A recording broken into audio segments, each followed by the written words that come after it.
Men and women who hold less sexist views are less responsive as parents, research finds.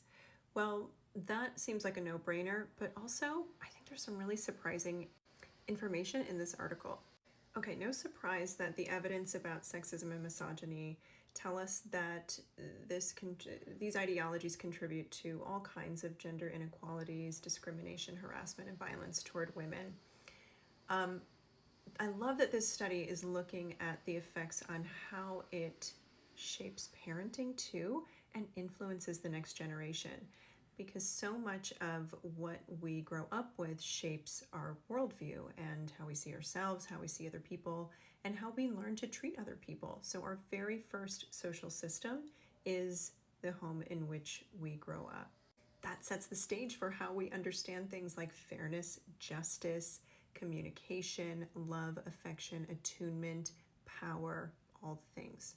So this study is coming out of New Zealand, and they looked at 376 families with heterosexual parents and one 5-year-old child, or at least a 5-year-old child.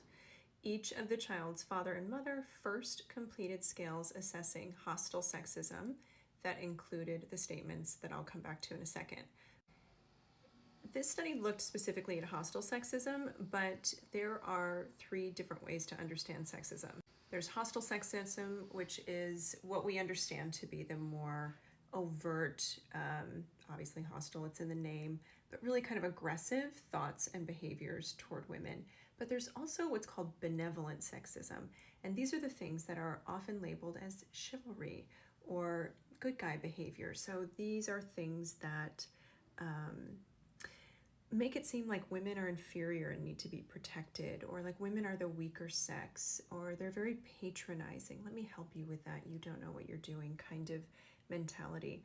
All of that is benevolent sexism that really still positions men as superior to women, but also makes them responsible for caretaking those women.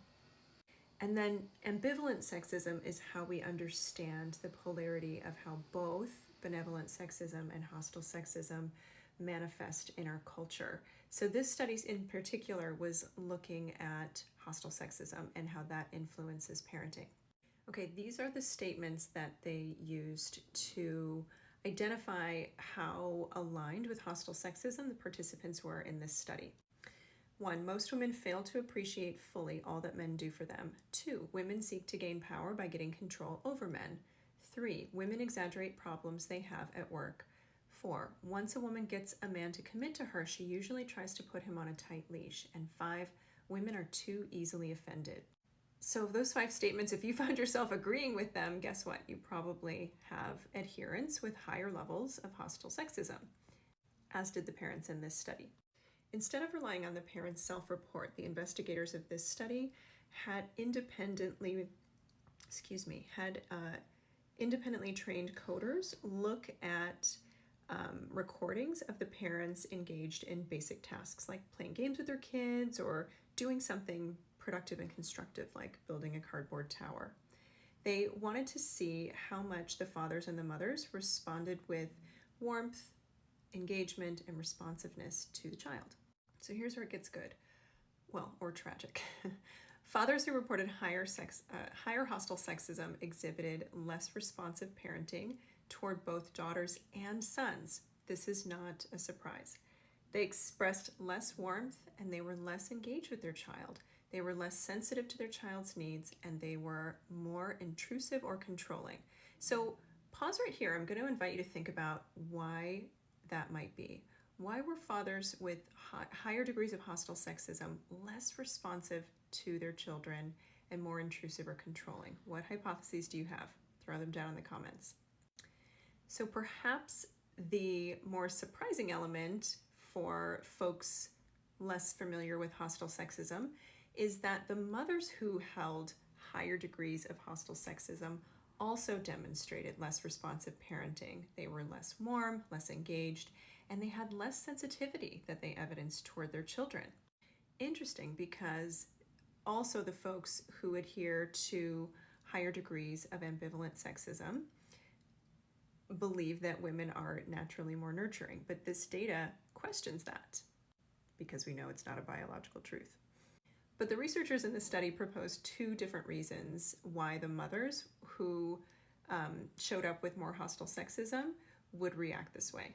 The first was that they hypothesized the mothers would be more aligned with following the father's authority, meaning that if he was interacting in a dismissive or less engaged or less responsive way, they believed that they had to do the same thing. And the other possibility that they came up with is that mothers with higher hostile sexism scores believe that they should be the primary caregiver, and as such, they limited the father's involvement in family interactions. Also known as maternal gatekeeping, this could involve mothers controlling or criticizing how the father is engaging with the child.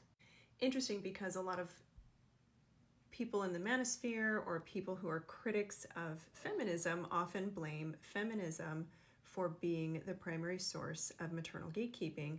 But the hypothesis of this study is saying, actually, no, it's mothers who rank higher in degrees of hostile sexism who may be more at the root of maternal gatekeeping.